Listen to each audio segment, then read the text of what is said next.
السلام علیکم ورحمۃ اللہ وبرکاتہ۔ الحمد للہ رب العالمین والصلاة والسلام على سید الانبیاء والمرسلین نبینا محمد وعلى آلہ وصحبہ اجمعین اما بعد۔ یقول النبی صلی اللہ علیہ وسلم فیما الرملان اليوم والکشف عن المناکب وقد أتى الله الإسلام ونفع الكفر وأهله۔ هذا قول عمر بن الخطاب رضی اللہ عنہ۔ محترم و معزز حاضرین و حاضرات، الحمدللہ اللہ کے فضل و کرم سے ہم حج کے تربیت اور اسی طرح حج کے حوالے سے ایک شارٹ کورس میں شریک ہیں۔ اللہ تعالیٰ سے دعا ہے کہ جن نیک مقاصد کی خاطر اس طرح کی مجلسیں منعقد کی جاتی ہیں، اللہ تعالیٰ اس میں ہم سب کو اخلاص عطا فرمائے۔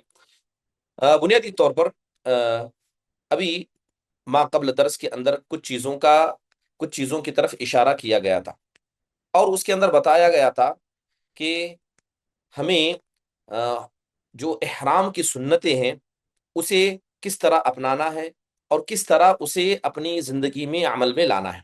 اور احرام کی سنتوں کے حوالے سے ذکر باقی تھا، اور طواف ہے، اس کے علاوہ کچھ بنیادی اور باتیں ہیں جس کا تذکرہ آپ کے سامنے کیا جائے گا۔ بات اگر طواف کی سنتیں یا عمومی طور پر کہا جائے کہ طواف قدوم ہوتا ہے، ایک طواف افاضہ ہوتا ہے، بہت سارے لوگ جو حج وغیرہ پر جاتے ہیں انہیں اس کے بارے میں زیادہ خبر ہوتی نہیں ہے، اور ایک آدمی جب حج پر چلا جائے لیکن وہاں جانے کے بعد اس کے احکام اسے نہ پتہ ہو تو کہیں نہ کہیں اس نے جو اتنا سب کچھ خرچ کیا ہے اور پیسے لگائے ہیں اور نیک نیتی کے ساتھ گیا ہے، یہ کہیں نہ کہیں رائے اور ضائع ہو جاتا ہے۔ محترم حاضرین، کل آپ کے سامنے طواف کے حوالے سے بتایا گیا تھا کہ طواف کو مشروع کیوں قرار دیا گیا، اس کی کیا فضیلتیں ہیں، طواف کی صفت کیا ہے، طواف کے شروط کیا ہیں، بنیادی طور پر ان کا تذکرہ کیا گیا۔ باذن اللہ تعالیٰ آج کے درس میں ذکر کیا جائے گا طواف کی سنتوں کے حوالے سے۔ محترم حاضرین، جب انسان طواف کرنے کے لیے آ جائے تو کچھ چیزوں کی سنتوں کو، اس کی پابندی اسے انسان کو کرنی چاہیے۔ ان سنتوں میں سے ایک اہم سنت ہے جسے عربی کے اندر کہا جاتا ہے الاضطباع، کہ انسان اضطباع کرے۔ اب استباع کس کو کہتے ہیں؟ استباع کی تعریف علماء نے بیان کرتے ہوئے کہا کہ انسان کیا کرے، یہ جو اس کا دایاں کندھا ہے، جیسے میرا یہ دایاں کندھا ہے، تو دائیں کندھے کو کیا ہے، جو احرام ہے، احرام کا کپڑا بغل کے نیچے سے نکالے اور یہ کندھا کھول دے اور وہ کپڑا بائیں کندھے پر ڈال دے۔ تو استباع کا مطلب یہ ہوتا ہے کہ انسان دائیں کندھے کے نیچے سے احرام کا کپڑا نکال کر اسے بائیں کندھے کے اوپر ڈال لے، لہذا یہ کندھا چھپا ہوگا، اور ایک کندھا جو سیدھے طرف کا ہے مردوں کے لیے اسے کھولنا ہوگا، اور یہ نبی کریم صلی اللہ علیہ وسلم کی سنتوں میں سے ایک سنت ہے، لہذا اس کو طواف کی سنتیں کہا گیا، اور یہ مردوں کے لیے نہ کہ عورتوں کے لیے ہے۔ حضرت یعلا بن امیہ رضی اللہ عنہ کہتے ہیں کہ ان النبی صلی اللہ علیہ وسلم طاف مضطجعا، کہ اللہ کے نبی علیہ الصلوۃ والسلام کو میں نے اپنا سیدھا کندھا کھول کر طواف کرتے دیکھا۔ حضرت ابن عباس کی روایت میں آتا ہے کہ ان رسول اللہ صلی اللہ علیہ وسلم واصحابہ اعتمروا من الجعرانہ فرملوا بالبیت وجعلوا اریدتهم تحت اباطیہم۔ بیان کرتے ہیں حضرت عبداللہ بن عباس رضی اللہ عنہ کہ میں نے اللہ کے نبی کو اور ان کے ساتھیوں کو جعرانہ مقام سے عمرہ کرتے دیکھا، تو ان لوگوں نے کیا کیا، بیت اللہ میں جا کر رمل کیا، اب اس کا بھی ذکر آئے گا، اور انہوں نے اپنے بغلوں کے نیچے سے کپڑا نکال کر بائیں طرف ڈال دیا تھا اور دائیں طرف کا کندھا اسے کھول دیا تھا۔ محترم حاضرین، اب انسان کس طواف میں کیا ہے، اجتباع کا کام کرے، کہ کس طواف میں وہ کیا ہے، اپنے سیدھے طرف کے کندھے کو کھولے۔ تو علماء نے کہا ہے کہ ایک ہوتا ہے طواف قدوم، اس کا تذکرہ ابھی آپ کے سامنے کیا جائے گا، ایک ہے طواف قدوم، ایک ہے طواف عمرہ۔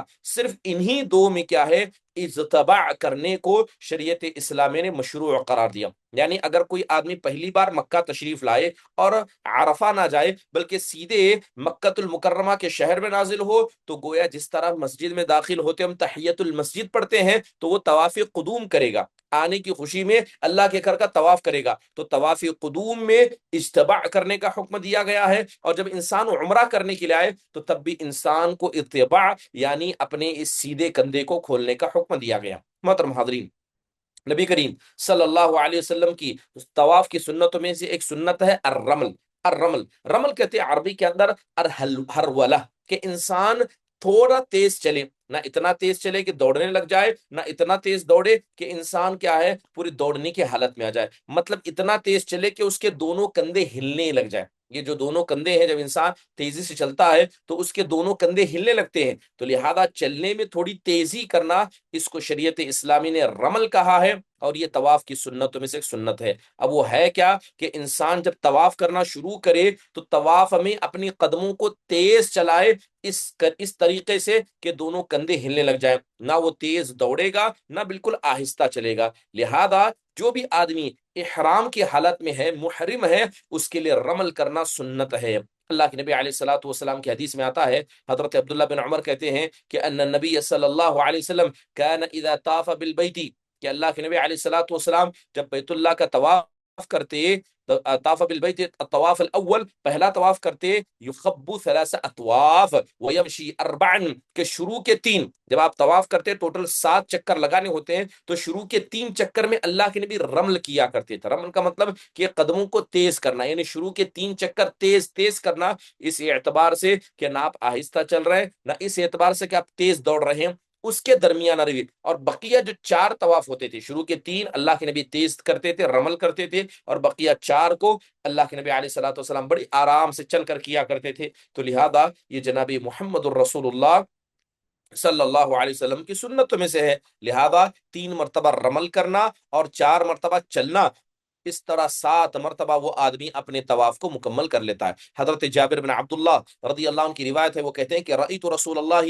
رمل من الحجر الاسود حتی انتہى الیہ 3 اطواف۔ حضرت جابر بن عبداللہ کہتے ہیں کہ میں نے اللہ کے نبی کو دیکھا کہ آپ نے حجر اسود سے رمل کرنا شروع کیا تو لگاتار 3 چکر تک آپ رمل کرتے رہے، یعنی 3 چکر تک آپ اپنے قدموں کو تیز دوڑاتے رہے۔ چلیے، اب رمل کتنے میں کرنا ہے؟ جیسے بھی ابھی آپ کو بتایا گیا کہ آپ اگر 7 ٹوٹل چکر کعبۃ اللہ کے لگائیں گے، 7 طواف کریں گے، تو شروع کے صرف 3 ہی میں آپ کو رمل کرنا ہے، یعنی شروع کے 3 ہی میں آپ کو تیز دوڑنا ہے، ورنہ بقیہ جو 4 ہیں وہ بڑے آرام سے کرنا ہے۔ اور یہ رمل کا مسئلہ جو یہاں پر بتایا گیا، یہ بھی کس کے ساتھ خاص ہے؟ جیسے میں نے آپ کو اضطباع کے بارے میں بتایا کہ سیدھے کندھے کو کھولنے کے بارے میں کہا کہ 2 قسم کے طواف کے لیے ایک ساتھ خاص ہے، یا تو طواف قدوم کر رہا ہو یا تو عمرے کا طواف کر رہا ہو، تبھی وہ آدمی کرے گا۔ اب علماء نے کہا ہے کہ یہ طواف، یہ جو رمل کی بات ہے، یہ بھی طواف قدوم اور طواف عمرہ کے ساتھ خاص ہے۔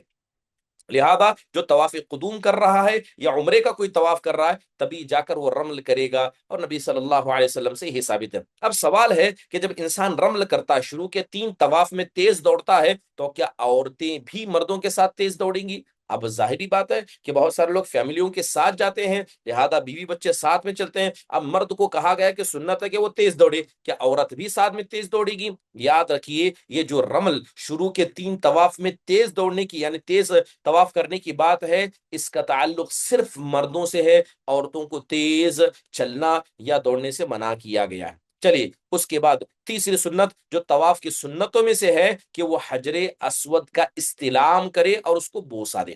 حجر اسود کا استلام کرنا یعنی اسے چھونا اور اسے بوسہ دینا، حقیقت میں یہ جناب محمد الرسول اللہ صلی اللہ علیہ وسلم کی طواف کی سنتوں میں سے ایک سنت ہے۔ حضرت عمر بن خطاب کہتے ہیں کہ جب وہ رکن کے پاس پہنچے، اما واللہ انی لاعلم انک حجر لا تنفع ولا تضر ولولا انی رأیت النبی صلی اللہ علیہ وسلم استلمک ما استلمتک فاستلمته ثم قال فما لنا للرمل انا كنا رأينا به المشركين وقد اهلكهم الله ثم قال شيء صنعه النبي صلی اللہ علیہ وسلم فلا نحب ان نتركه۔ سبحان اللہ۔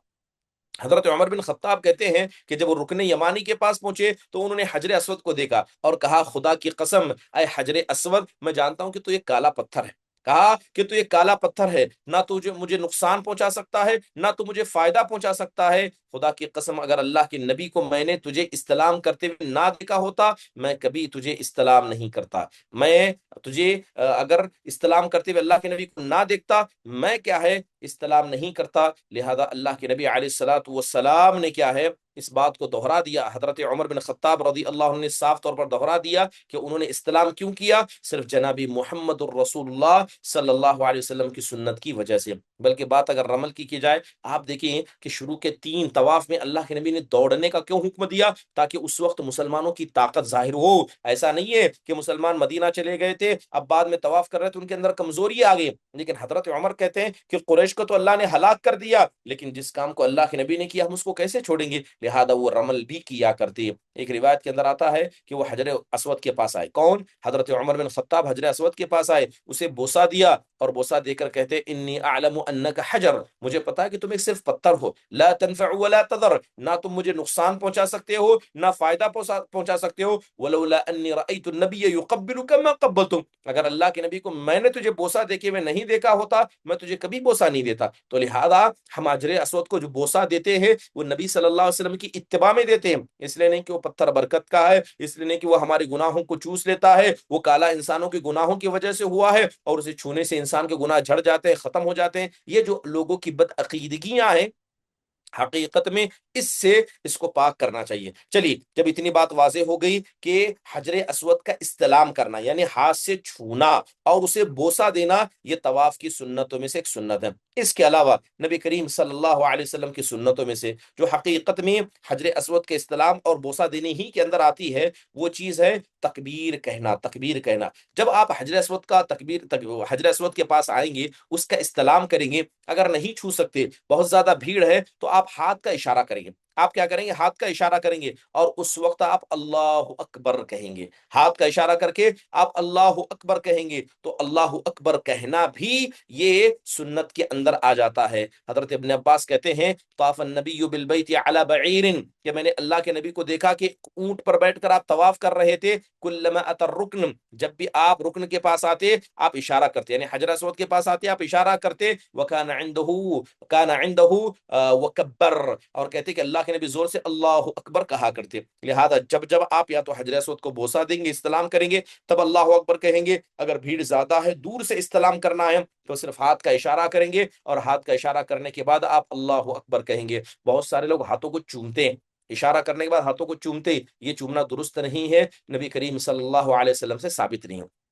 اس کے علاوہ اگر کوئی آدمی بھیڑ بہت زیادہ ہو اور وہ حجر اسود کو ڈائریکٹ چھو نہیں سکتا، تو وہ ہاتھ کا اشارہ کرے، وہ ہاتھ کا اشارہ کرے۔ اب ہاتھ کے اشارے کرنے کی بات ہے، اب سوال یہ ہے کہ اب کعبۃ اللہ، وہ جو پتھر حجر اسود کا پتھر ہے، دور ہے، لہذا اسے بوسا دینا ہے، تو آپ استلام کریں گے۔ اب بعض روایتوں کے اندر یہ بھی آتا ہے کہ انسان کیا کرے گا؟ اپنے ہاتھ کو بوسا دے گا، اپنے ہاتھ کو بوسا دے گا۔ اب یہاں کی 2 طرح کی باتیں ہیں، بعض علماء نے کہا کہ ہاتھ کا بوسا دینا یہ قابل کیا ہے، صحیح نہیں ہے، لیکن بعض روایتوں کے اندر اس چیز کا ذکر بھی ملتا ہے کہ آپ علیہ الصلوۃ والسلام کیا کیا؟ حجر اسود کا استلام کیا، آپ علیہ الصلوۃ والسلام نے اسے بوسا دیا۔ اب اگر کوئی آدمی استلام نہ کر پائے اور صرف بوسا بھی اس سے چھوٹ جائے، تو ایسے وقت میں کیا کرے گا؟ حضرت نافع جو ابن عمر رضی اللہ عنہ کے غلام تھے، وہ کہتے ہیں کہ رأیت ابن عمر یستلم الحجر بیدہ ثم قبل یدہ۔ اب دیکھیے صحابہ کا عمل دیکھیے، اللہ کے نبی علیہ السلام تو ثابت نہیں ہے، لیکن صحابہ کا عمل دیکھیے۔ حضرت نافع کہتے ہیں کہ میں نے ابن عمر رضی اللہ عنہ کو دیکھا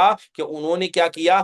ہاتھ سے یعنی حجر اسود کا استلام کیا، ثم قبل یدہ، اور اپنے ہاتھ کو بوسا دیا، اور کہتے ہیں کہ ما ترکت منذ رأیت رسول اللہ یفعل، کہ میں نے اللہ کے نبی کو ایسا کرتے دیکھا تھا، اس کے بعد میں نے کبھی نہیں چھوڑا۔ حضرت ابو الطفیل کہتے ہیں کہ رأیت رسول اللہ یطوف بالبیت ویستلم الرکن بمحجن ویقبل محجن، کہ اللہ کے نبی علیہ الصلوۃ والسلام کو کہتے ہیں، حضرت ابو الطفیل رضی اللہ عنہ کہتے ہیں کہ میں نے اللہ کے نبی کو طواف کرتے دیکھا، اور آپ کے پاس ایک لکڑی نما چیز تھی، لہذا آپ نے اس سے حجر اسود کو چھویا اور اس لکڑی کو آپ نے بوسا دیا۔ یعنی ڈائریکٹ آپ بوسا نہیں دے پائیں گے تو ہاتھ کا اشارہ کریں گے، ہاتھ کو بوسا دیں گے۔ بہت سارے لوگ کیا کرتے ہیں؟ دونوں ہاتھوں کو بوسا دیتے ہیں، ٹھیک ہے، دونوں ہاتھوں سے اشارہ کرتے ہیں، اور ایک کے بار بار دیکھ کر اشارہ کرتے ہیں۔ کہیں نہ کہیں یہ چیزیں یہ نبی صلی اللہ علیہ وسلم کی سنت کے خلاف بن جاتی ہیں۔ اور آپ دیکھیں کہ انسان، بہت سارے لوگ کیا ہے، انہیں شک میں آتا ہے میں نے بوسا دیا کہ نہیں دیا، ہاتھ کا اشارہ کیا کہ نہیں۔ ایک سے زیادہ مرتبہ ہاتھ کا اشارہ کرنا، ایک سے زیادہ مرتبہ اللہ اکبر کہنا، اور ایک سے زیادہ ہاتھ کو بوسا دینا، یہ کہیں نہ کہیں جناب محمد الرسول اللہ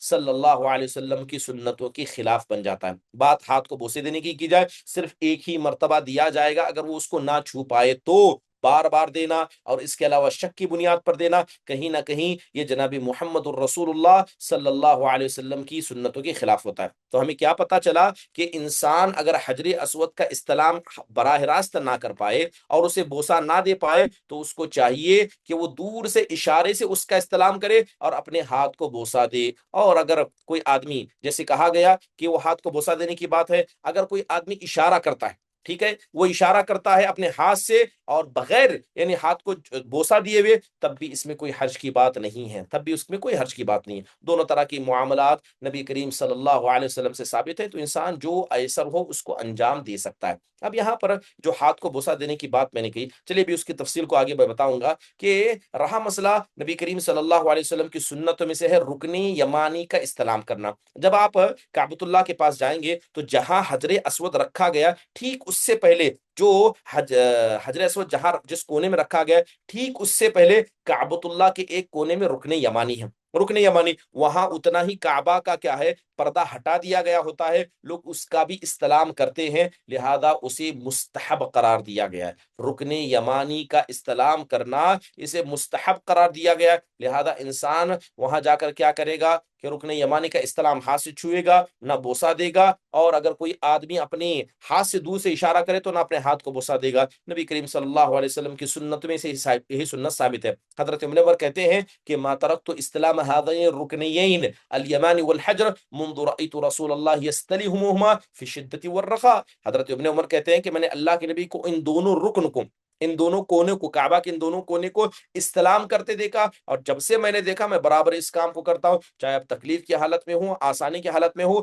میں برابر اس کام کو انجام دیتا ہوں۔ محترم حاضرین، اب تو یہ کعبۃ اللہ کے دو کونے ہوئے، اس کے علاوہ دو کونے اور بچتے ہیں، کیا ان کا استلام بھی کیا جائے گا؟ کیا انہیں بھی چھوا جائے گا؟ کیا انہیں بھی بوسہ دیا جائے گا؟ یہ نبی کریم صلی اللہ علیہ وسلم سے ثابت نہیں ہے، اسے سنت نہیں قرار دیا گیا، بلکہ حضرت عبداللہ بن عمر نے صاف کہا کہ لم ارى النبی یستلم من البیت الا الرکنین الیمانیین، کہتے ہیں کہ میں نے اللہ کے نبی کو صرف دو رکن کا استلام کرتے دیکھا تھا۔ وہ دو رکن کیا تھے؟ ایک تو حجر اسود والا تھا، دوسرا رکن یمانی تھا۔ اب سوال یہ ہے کہ انسان جب طواف میں ہوگا، طواف کر رہا ہوگا، تو طواف میں کیا پڑے گا؟ تو علماء نے کہا کہ انسان کو طواف کے دوران جو 7 چکر لگائے گا، اس کے درمیان اسے کیا ہے زیادہ سے زیادہ اللہ کا ذکر کرنا چاہیے، اللہ تعالیٰ سے دعائیں کرنا چاہیے، اور حقیقت میں اس کو مستحب عمل قرار دیا گیا۔ انسان یا تو سبحان اللہ الحمدللہ کہے، استغفر اللہ اتوب الیہ کہے، لا الہ الا اللہ وحدہ لا الہ الا اللہ شریک کو پڑھے، یعنی جو بھی دعائیں جس کے ذریعے وہ اللہ کو یاد کر سکتا ہے ان تمام دعاؤں کو پڑھے، اور اس کے علاوہ دوران طواف وہ اللہ سے دعا بھی کر سکتا ہے، بلکہ اس کو علماء نے مستحب قرار دیا کیونکہ یہ عمل ایسا ہے جس پر سلف صالحین کا عمل ثابت ہے۔ اور دوسری بات یہ ہے کہ انسان ہر حالت میں اللہ کی تسبیح بیان کرے، لیکن جب وہ طواف کی حالت میں ہو، جو طواف عبادت ہے، تو اس عبادت کے اندر انسان کو زیادہ سے زیادہ اللہ کا ذکر کرنا چاہیے، اسی طرح جس طرح انسان کیا ہے اللہ تبارک و تعالیٰ کو نماز میں بکثرت یاد کرتا ہے۔ اب رہا مسئلہ کہ رکن یمانی اور جو حجر اسود کے درمیان کا حصہ ہے، پہلے آپ رکن یمانی کو استلام کریں گے، اس کے بعد حجر اسود کا استلام آتا ہے، تو دونوں کے درمیان نبی کریم صلی اللہ علیہ وسلم سے ایک دعا ثابت ہے۔ کہاں کہاں؟ رکن یمانی اور کعبۃ اللہ کے پاس جو حجر اسود ہے، ان دونوں رکنوں کے درمیان ایک دعا ثابت ہے، وہ اللہ کے نبی صلی اللہ علیہ وسلم قرآن کی آیت پڑھا کرتے، ربنا آتینا فی الدنیا حسنۃ وفی الآخرۃ حسنۃ وقنا عذاب النار، لہذا اس دعا کا پڑھنا بھی نبی صلی اللہ علیہ وسلم کی سنتوں میں سے ثابت ہے۔ حضرت عبداللہ بن سائب کہتے ہیں کہ میں نے اللہ کے نبی کو کہتے سنا، آپ کہہ رہے تھے کہ دونوں رکنین کے درمیان انسان کو ربنا آتینا فی الدنیا حسنہ وفی الآخرۃ حسنۃ وقنا عذاب النار پڑھنا چاہیے۔ اب بہت سے لوگ سوال کرتے ہیں کیا طواف کے درمیان ہم قرآن کی تلاوت کر سکتے ہیں؟ یاد رکھیے کہ طواف کے درمیان قرآن کی تلاوت کرنے کی بات ہے تو بات دو طرح کے قول اس میں موجود ہیں۔ پہلا قول یہ ہے کہ بعض علماء نے اس کو مستحب قرار دیا، جس طرح عام حالت میں انسان ذکر کرتا ہے، سب سے افضل ذکر قرآن کی تلاوت ہے، لہذا وہاں پر بھی انسان کرے گا، کیونکہ طواف حقیقت میں مکمل نماز ہے، ٹھیک ہے، لیکن وہاں پر جس طرح نماز کے اندر قرات کرنا مکروہ نہیں ہے تو یہاں بھی قرات کرنا مکروہ نہیں ہو سکتا. اور یاد رکھیے کہ انسان کو ذکر کرنے کا حکم دیا گیا اور سب سے افضل ذکر قرآن کی تلاوت ہے، اور قرآن کی تلاوت کو انسان کو ہر حال میں کرنا چاہیے، یہاں تک کہ اگر انسان جنابت اور حیض کی حالت میں ہو تب بھی وہ قرآن کی تلاوت کر سکتا ہے. یہ پہلی رائے تھی. بعض رائے دوسری علماء کی رائے یہ ہے، وہ کہتے ہیں کہ طواف کے دوران انسان کو قرآن کی تلاوت نہیں کرنی چاہیے، یہ مکروہ عمل ہے. یہ مکروہ عمل ہے کیونکہ اللہ کے نبی علیہ الصلوۃ والسلام نے جو دعائیں سکھائی اس کے اندر قرآن کی تلاوت موجود نہیں ہے، اور جو اللہ کے نبی نے سکھایا اسی پر عمل کرنا یہی سنت ہے. لہذا طواف کے دوران اللہ کے نبی سے قرآت قرآن کی تلاوت ثابت نہیں ہے، بلکہ آپ ذکر کیا کرتے. اگر تلاوت بہتر ہوتی تو اللہ کے نبی صلی اللہ علیہ وسلم نے کیوں کر تلاوت نہیں کی. لہذا یہ دونوں طرح کی رائے ہیں. بات اگر کی جائے بالکل اجازت ہے، چاہے قرآن پڑھنا چاہے تو پڑھیں یا تو ذکر کرنا چاہے تو کریں، لیکن علماء اکرام نے بنیادی طور پر کہا کہ اللہ کا ذکر کرنا، اللہ کو یاد کرنا، دعا کرنا یہ زیادہ افضل ہے قرآن کی تلاوت کرنے سے. چلیے اس کے علاوہ ایک اور طواف کی سنتوں میں سے ایک سنت یہ ہے کہ انسان کو بیت اللہ کے قریب ہونا چاہیے. یعنی جب وہ طواف کر رہا ہے تو ایسا نہیں کہ بالکل دور سے کرے، فرسٹ اور سیکنڈ فلور سے نیچے جگہ خالی تب بھی جا کر اوپر سے کرے، نہیں. جب آپ بیت اللہ کا طواف کر رہے ہیں تو جتنا ہو سکے دیوار سے یعنی کعبۃ اللہ کی دیوار سے قریب ہونے کی کوشش کریں. اسے علماء اکرام نے مستحب عمل قرار دیا ہے، کیونکہ روئے زمین کی سب سے پاک زمین وہ اللہ کا گھر ہے، لہذا جتنا انسان اس سے قریب ہو اتنا افضل ہے. اور دوسرا، آپ اگر کعبۃ اللہ کی در و دیوار کے قریب رہیں گے تو چاہے رکن یمانی ہو یا حجر اسود کو چھونا اور بوسہ دینا ہو، یہ انسان کے لیے زیادہ آسان ہوگا. تو لہذا انہی بنیادی چیزوں کی بنیاد پر علماء اکرام نے کیا کہا ہے، اسے مستحب عمل قرار دیا ہے. چلیے اس کے علاوہ طواف کی سنتوں میں سے یہ ہے کہ جب انسان 7 چکر کو مکمل کر دے تو اس کے بعد وہ 2 رکعات ادا کرے گا. کہاں ادا کرے گا؟ جہاں پر مقام ابراہیم موجود ہے. اسے مقام کہا جاتا ہے، مقام ابراہیم، یعنی جہاں حضرت ابراہیم علیہ الصلوۃ والسلام کے قدم کے نشان ایک گلاس کے اندر رکھ کر چھوٹا سا پلر نما شکل میں بنایا گیا ہے. اور وہ کہاں ہے؟ بالکل دروازے کے قریب ہے. جہاں کعبۃ اللہ کا دروازہ دیکھیں گے اسی سے قریب تھوڑی دور کے اندر کیا ہے، ایک پلر نما شکل دیکھیں گے جہاں کیا ہے، کانچ کے اندر حضرت ابراہیم علیہ الصلوۃ والسلام کے قدموں کو رکھا گیا ہے. اسے مقام ابراہیم کہا جاتا ہے.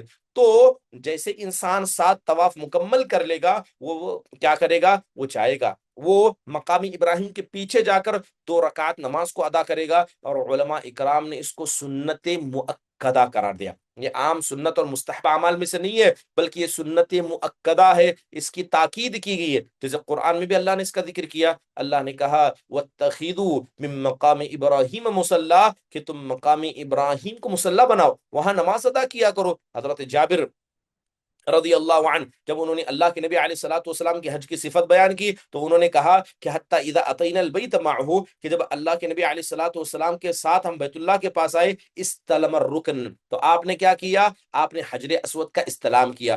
شروع میں 3 چکر آپ نے تیز کاٹے، 4 بڑے آرام سے کاٹے، پھر آپ مقام ابراہیم کے پاس گئے اور جا کر آپ نے یہ آیت پڑھی واتخذوا من مقام ابراہیم مصلی. تو اللہ کے نبی علیہ الصلوۃ والسلام نے آیت پڑھ کر کہا کہ لو ہم مقام ابراہیم کو مصلی بناتے ہیں. حضرت عبداللہ بن ابی اوفا رضی اللہ عنہ کہتے ہیں کہ اعتمر رسول اللہ فطاف بالبیت وصلی خلف المقام رکعتین، وہ کہتے ہیں کہ اللہ کے نبی نے عمرہ کیا، آپ نے بیت اللہ کا 7 چکر لگا کر طواف کیا، اس کے بعد آپ نے مقام ابراہیم کے پیچھے 2 رکعات نماز ادا کی. لہذا پتہ یہ چلا کہ انسان کو 2 رکعات نماز ادا کرنا پڑے گا، یہ سنت مؤکدہ میں سے. اس کے علاوہ یہ جو 2 رکعت انسان کو ادا کرنا پڑے گا مقام ابراہیم کے تعلق سے، تو اب یہ کہاں ادا کریں گے؟ مقام ابراہیم کے پیچھے کہیں پر بھی ہو، ایسا نہیں کہ بالکل اس سے چپک کر ہو، کیونکہ مقام ابراہیم کے بالکل قریب طواف چلتا رہتا ہے، تو اس کے پیچھے جائیں، جہاں بھی مناسب ہو وہاں پڑھ لیں، لیکن وہ نماز اور مقام ابراہیم کے پیچھے ہونی چاہیے، یہ زیادہ افضل ہے، یہ زیادہ بہتر ہے. چلیے یہ تھی کچھ طواف کی سنتیں جو میں نے آپ کے سامنے رکھی. بات اگر طواف قدوم کی جائے تو آپ دیکھیں کہ حج کے جو معاملات ہیں اس کے اندر اہم چیز، جیسے میں نے اس سے پہلے حج کے آداب، عمرے کے آداب، اس کے فضائل، اس کے حکمتیں، حج کے شروط، اس کے علاوہ احرام کے حوالے سے، محظورات احرام کے حوالے سے ذکر کیا. اب ہم نے طواف کے حوالے سے ذکر کیا. اب طواف کے بعد ایک اہم چیز آتی ہے طواف قدوم. طواف قدوم. اب سوال یہ کہ طواف قدوم کہتے کسے ہیں اور طواف قدوم کیا ہے، انسان کو کب کرنا چاہیے، اس کا حکم کیا ہے؟ بنیادی طور پر طواف قدوم، اس کے کئی سارے نام ہیں، الگ الگ نام لے جاتے ہیں. کوئی اس کو طواف قدوم کہتا ہے، کوئی طواف قادم کہتا ہے، کوئی طواف ورود کہتا ہے، طواف وارد کہا جاتا ہے، طواف التحیہ کہا جاتا ہے، طواف اللقاء کہا جاتا ہے. تو بہت سارے نام اس طواف کو دیے گئے. اور یاد رکھیے کہ طواف قدوم کرنا، طواف قدوم ہے کیا کہ جیسے ہی انسان پہلی بار مکہ میں داخل ہوتا ہے، چاہے وہ کسی نیت سے بھی داخل ہو، اگر وہ مکہ میں پہلی مرتبہ داخل ہوتا ہے تو جائے اللہ کے گھر کا طواف کرے. جیسے کہ ایک آدمی مسجد میں آتا ہے تو وہ تحیت المسجد ادا کرتا ہے، اسی طرح طواف قدوم اس کو کرنا ہے. اب طواف قدوم یہ سنت ہے دو لوگوں کے حق میں. کن لوگوں کے حق میں؟ ایک جو آدمی حج قران کر رہا ہے اور دوسرا جو حج افراد کر رہا ہے. بات یہ ہے کیونکہ جو آدمی قران کی نیت سے آئے گا وہ عمرہ کی نیت ہی سے پہلے مکہ میں داخل ہوگا، اور جو آدمی صرف مفرد ہے یعنی صرف حج کا ارادہ کر رہا ہے وہی پہلے مکہ ہی آئے گا. تو لہذا جیسے ہی وہ آئے وہ طواف قدوم کرے گا. بات اگر وہ آدمی جو حج تمتع کر رہا ہے تو پہلے کیا کرے گا، وہ آئے گا مکہ میں، آنے کے بعد پہلے عمرہ ادا کرے گا، اور جب عمرہ کرے گا تو عمرے کی شروعات تو طواف ہی سے کرے گا، تو اس کے لیے طواف قدوم ادا کرنے کی ضرورت نہیں ہے. جو عمرہ کرنے آیا ہے، جو حج تمتع کر رہا ہے، پہلے عمرہ کرے گا، حلال ہوگا تو پہلے عمرے میں جو وہ طواف کرے گا وہی طواف قدوم ہو جائے گا. تو قارن یعنی جو حج قران کر رہا ہے، حج افراد کر رہا ہے، اس کے لیے طواف قدوم ہے. قرآن میں اللہ نے ذکر کرتے ہوئے کہا وَلْيَطَّوَّفُوا بِالْبَيْتِ الْعَتِيقِ، کہ آپ ان سے کہیں کہ بیت عتیق کا یہ طواف کریں. لہذا اللہ سبحانہ و تعالیٰ نے بنیادی طور پر اس کا ہمیں حکم دیا ہے، اور جناب محمد الرسول اللہ صلی اللہ علیہ وسلم سے یہ چیز ثابت ہے، یہ چیز ثابت ہے. محترم حاضرین، یاد رکھیے طواف قدوم یہ سنت ہے، کوئی واجبات میں سے نہیں ہے. بہت سے لوگ سمجھتے ہیں کہ اگر یہ طواف قدوم کو انسان نہیں ادا کرے گا تو اس پر دم واجب ہوگا. ایسی بات بالکل نہیں ہے. دیکھیے کہ طواف قدوم یہ جو ہے حائدہ سے ساقط ہو جاتا ہے. اگر کوئی خاتون کعبۃ اللہ میں آتی ہے یعنی سفر کر کے آئی ہے اور حیض کے حالت میں ہوگی تو اسے طواف قدوم نہیں کرنا ہوگا. اگر طواف قدوم واجب ہوتا تو اس طواف کی قضا حج کے بعد کرنا لازم ہوتا، یا تو اسے دم دینا ہوتا. اگر کوئی خاتون حیض کی وجہ سے طواف قدوم نہیں کرتی ہے، نہ اسے قضا کرنے کا حکم دیا گیا، نہ اسے دم ادا کرنے کا حکم دیا. تو علماء نے کہا اس سے پتا چلتا ہے کہ طواف قدوم یہ واجب نہیں ہے بلکہ سنتوں میں سے ہے. جس طرح ہم مسجد میں آتے ہیں تو تحیت المسجد پڑھتے ہیں، کیا تحیت المسجد پڑھنا ہمارے لیے واجب ہے؟ نہیں، بلکہ یہ تحیت المسجد پڑھنا نبی صلی اللہ علیہ وسلم کی سنتوں میں سے ہے. اور مان لیجئے جیسے بعض لوگ کہتے ہیں کہ طواف قدوم یہ واجب ہے، اگر سچ میں طواف قدوم واجب ہوتا تو مکہ والوں کے لیے واجب ہوتا، جبکہ سارے علماء کا اتفاق ہے کہ طواف قدوم مکہ والوں پر ہے ہی نہیں، کیونکہ وہ مکہ کے اندر وہیں رہتے ہیں. لہذا وہ کس بات کا طواف قدوم کریں گے؟ جو آدمی باہر سے آئے گا، باہر سے 9 ذی الحجہ سے پہلے مکہ کے اندر آئے گا، وہ طواف قدوم کرے گا. خاص کر وہ آدمی جو حج قران اور حج افراد کر رہا ہے اس کے لیے طواف قدوم ہے. محترم حاضرین، چلیے جب اتنی بات واضح ہوگی طواف قدوم کے حوالے سے کہ طواف قدوم کسے کہتے ہیں، اس کا حکم کیا ہے، تو ہم ذکر کرتے ہیں کہ کس آدمی پر طواف قدوم کیا ہے ساقط ہو جاتا ہے. یعنی کچھ لوگ ایسے ہیں جنہیں طواف قدوم کرنے کی ضرورت نہیں ہے، طواف ان سے ساقط ہو جاتا ہے. علماء اکرام نے ذکر کیا سب سے پہلے جو آدمی مکہ میں داخل ہوگا. اب طواف قدوم کب کیا جائے گا؟ جب انسان سیدھے مکہ میں داخل ہو جائے. مکہ میں داخل ہو جائے، اب وہ کیا ہے 9 ذی الحجہ سے پہلے آیا، چاہے وہ 4 کو آئے، 5 کو آئے، 6 کو آئے، 9 ذی الحجہ. جبکہ ہم عرفہ کے میدان میں کھڑے ہوتے ہیں تو عرفہ کے میدان میں کھڑے ہونے سے پہلے اگر وہ مکہ کے اندر آتا ہے،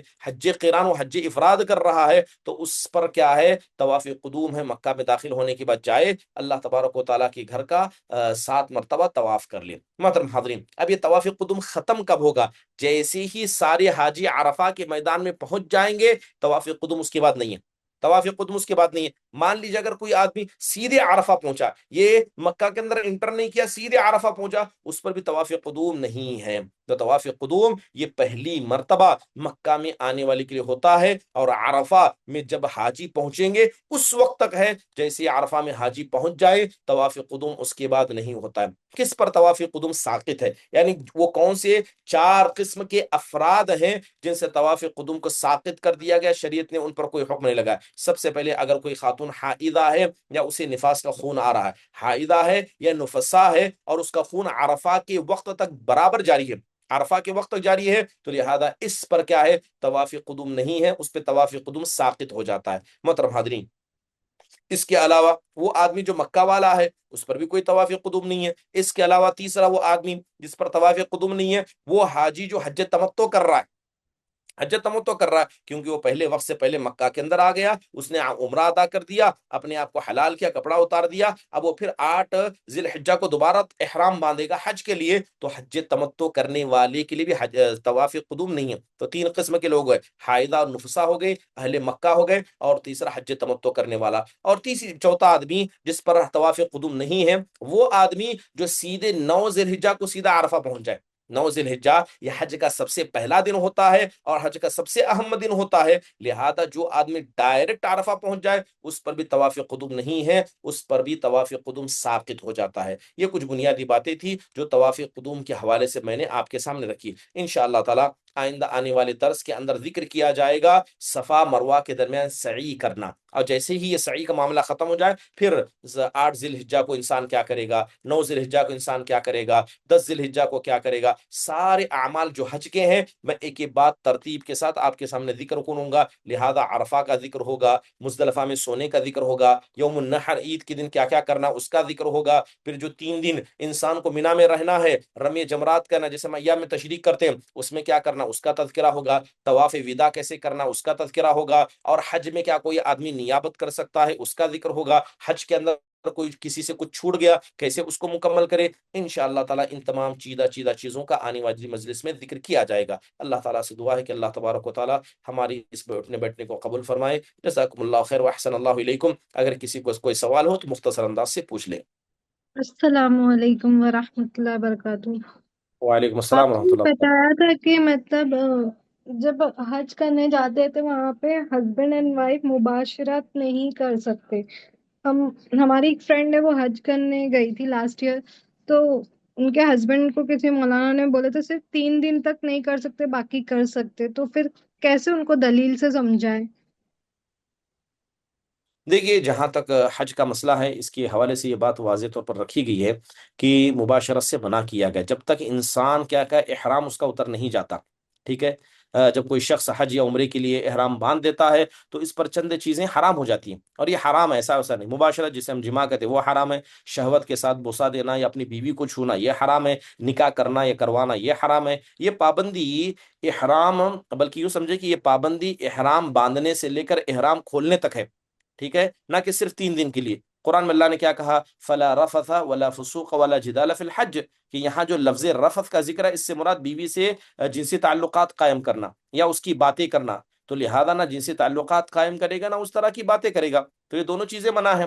اب اہل علم کے نزدیک کیا ہے کہ اگر کسی نے احرام کی حالت میں جماع کیا تو اس کا حج خراب ہو جائے گا, فاسد ہو جائے گا, حج فاسد ہو جائے گا. یعنی پھر بھی حج مکمل کرنا پڑے گا اسے, اور بعد میں دوبارہ حج کرنا لازم بھی ہوگا, ساتھ میں کفارہ قربانی بھی دینا ہوگا. یہ مسئلہ بہت سخت ہے, اس لیے اس میں نرمی یا غلط فہمی کوئی کسی انسان کو گنجائش نہیں کرنی چاہیے. صرف 3 دن نہیں, جب تک احرام پہنا ہے, جب تک احرام نہیں اتار دیتا تب تک. احرام ختم ہونے کے بعد یہ جائز ہے. جزاک اللہ خیرن کثیر. حیاک اللہ. کچھ لوگ اپنے ویڈیوز اوپن کر رہے ہیں, دیکھ کے خیال کریں.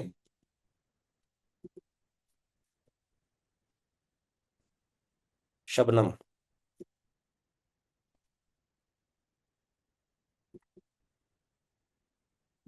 السلام علیکم ورحمۃ اللہ وبرکاتہ. وعلیکم السلام ورحمۃ اللہ وبرکاتہ. ایک میرا یہ سوال تھا کہ جب حجر اسود کو دیکھ کر استلام کرتے ہیں تو رائٹ ہینڈ بتا کے کرنا ہے یا دونوں ہاتھ اٹھا کر استلام کرنا ہے؟ ابھی میں نے اس کا تذکرہ کیا کہ صرف سیدھا ہاتھ اٹھایا جائے گا, استلام کرنے کے لیے رائٹ ہینڈ ہے. صحیح طریقہ رائٹ. سنت سے حجر اسود کا استلام دائیں ہاتھ سے کیا جاتا ہے, نہ کہ دونوں ہاتھ سے. اگر قریب جا سکتے ہیں تو دائیں ہاتھ سے حجر اسود کو چھوئیں, پھر اس کے ساتھ بوسہ دیں, یہ سنت کا طریقہ ہے. اگر چھو نہیں سکتے, بھیڑ زیادہ ہے, تو دائیں ہاتھ سے اشارہ کریں حجر اسود کی طرف اور اللہ اکبر کہیں. ہاتھ کو بوسہ دینا یہ کوئی ضروری نہیں ہے, صحیح ہے کہ نہ کرے تو زیادہ بہتر ہے. اب دونوں ہاتھ اٹھانا جیسے دعا میں انسان اٹھاتا ہے یہ سنت کے ثابت نہیں ہے. جی. اور شیخ جب ہم عمرے کے لیے گئے تھے تو پھر ہم نے یہ دعا پڑھے تھے, بسم اللہ اللہ اکبر وللہ الحمد, ایسی دعا ہم کو بتائے تھے, تو کہاں پر وہ پڑھنے کے غلط ہے؟ لیے؟ بوسہ لیتے ٹائم حجر اسود کی طرف پاس. ہاں بوسا لیتے ہو تو کوئی الگ سے دعا پڑھنا نہیں، بس ہاتھ کا اشارہ کریں گے، ٹھیک ہے، بسم اور اللہ اللہ اللہ اکبر، اور بعض جگہ بسم اللہ، یہ دیکھیے جو کہتے ہیں بسم اللہ اللہ اکبر یا لیلا، یہ سارے الفاظ درست نہیں ہے، بسم اللہ واللہ واللہ اکبر، بسم اللہ واللہ اکبر، یا بسم اللہ اللہ اکبر کہنا، بس اتنا پڑھنا ہے۔ وللہ الحمد نہیں پڑھنا ہے نا شیخ؟ نہیں نہیں نہیں، بلکہ بعض روایتوں میں صرف بسم اللہ کہنا ثابت ہے، یہ پڑھ سکتے ہیں، یا تو بسم اللہ کہیں یا تو وللہ الحمد، یہ بسم اللہ کہیں یا تو پھر آپ بسم اللہ یا اللہ اکبر کہیں، اس کے علاوہ نہیں۔ جی جزاک اللہ۔ حیاک اللہ مرحبا۔ اب یہاں پر بہت سارے لوگ کیا کرتے ہیں، اپنی فقہی مسائل لاتے ہیں، بہت احتیاط کرنا۔ جی ہاں جی، آخری سوال ہے ان شاء اللہ تعالیٰ۔ السلام علیکم ورحمۃ اللہ وبرکاتہ۔ وعلیکم السلام ورحمۃ اللہ وبرکاتہ۔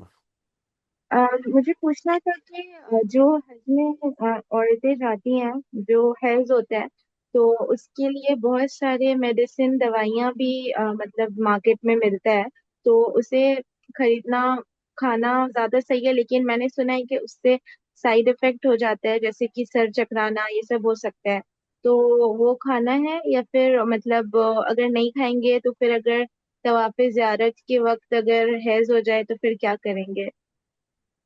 آپ بتا دیجیے انشاءاللہ، جزاک اللہ خیر۔ دیکھیے جہاں تک آپ نے یہ پوچھا کہ بہت ساری میڈیسن آتی ہیں کہ اگر حج کے دوران اگر کسی کو حید آ جائے تو میڈیسن لے کر اسے روکنا کیسا ہے، اور آپ نے یہ بھی بتایا کہ اس کے سائیڈ افیکٹ بھی ہیں۔ دیکھیے بنیادی طور پر کیا ہے، شریعت اسلامیہ کے اندر اس کا اختیار موجود ہے۔ کیا حضرت عائشہ، حضرت حفصہ رضی اللہ عنہما کے تعلق سے اس کا تذکرہ نہیں ملتا ہے؟ کیا اگر کسی خاتون کو حید کا مسئلہ ہو جائے تو کیا شریعت اسلامیہ نے ان کے لیے آسانی نہیں رکھی ہے؟ حج یا عمرہ کے دوران اگر عورت کو حید یا پیریڈ آ جائیں تو ایک قدرتی چیز ہے، اللہ کی طرف سے ہے، نبی صلی اللہ علیہ وسلم کے زمانے میں بھی ایسا ہوا، ٹھیک ہے، لیکن یہ وہ چیز ہے جو اللہ تعالیٰ نے آدم کی بیٹیوں پہ لکھ دی ہے کہ حید کو روکنے کی دوائیں لینا کیسا ہے۔ اصل میں حکم جائز ہے، لیکن وہ دوا نقصان دہ نہ ہو، ڈاکٹر کی رائے سے لی جائے، جسم پر برا اثر نہ پڑے، اگر ایسا ہے تو ٹھیک ہے لے سکتے ہیں، لیکن اہم بات کیا ہے، صرف حج مس نہ ہو، اللہ اللہ تبارک و تعالیٰ یعنی ہمارے حج کو مکمل کرے، صرف اس لیے ایسا کرنا یہ درست نہیں ہے۔ اب اس کی وجہ سے جیسے کہا کہ جی ہاں بہت سارے ڈاکٹر نے کہا ہے کہ اس طرح کے پلس جو ہے ہارمونل چینج لے کر آتے ہیں، اور ہارمونل چینج اگر کسی خاتون کے اندر آ جائے تو کتنے مسائل پیدا ہوں گے بول نہیں سکتے، سر درد سے لے کر کئی مسائل پیدا ہو جائیں گے، شدید درد ہو یا یا بے قاعدے کی طرف بلیڈنگ ہو، بلکہ بعد میں اور زیادہ مسائل پیدا ہو سکتے ہیں۔ سیدھی بات یہ ہے کہ اگر حید آ بھی جائے، عورت طواف کے علاوہ باقی سارے حج کے اعمال کر سکتی ہے، طواف بعد میں پاک ہونے کے بعد کر لے، حج ضائع نہیں ہوتا ہے، بس ترتیب تھوڑی بدلتی ہے، ٹھیک ہے۔ اگر کسی کو پہلے سے معلوم ہے کہ اس کا سائیکل حج کے دونوں آنے والا ہے اور ڈاکٹر کہے کہ یہ دوا سیف ہے تو لے سکتے ہیں، لیکن یہ کوئی لینا ضروری نہیں ہے، احتیاط کرے زیادہ بہتر ہے۔ چلیے اسی کے ساتھ اس مجلس کے اختتام کا اعلان کیا جاتا ہے۔ اللہ تبارک و تعالیٰ سے دعا ہے کہ اللہ تبارک و تعالیٰ ہمیں دینی علم کو سیکھنے اور اسے پھیلانے کی توفیق نصیب فرمائے۔ ختم مجلس کی دعا پڑھیں، سبحانک اللہم و بحمدک، اشہد ان لا الہ الا انت استغفرک و اتوب الیک۔ السلام علیکم ورحمۃ اللہ وبرکاتہ۔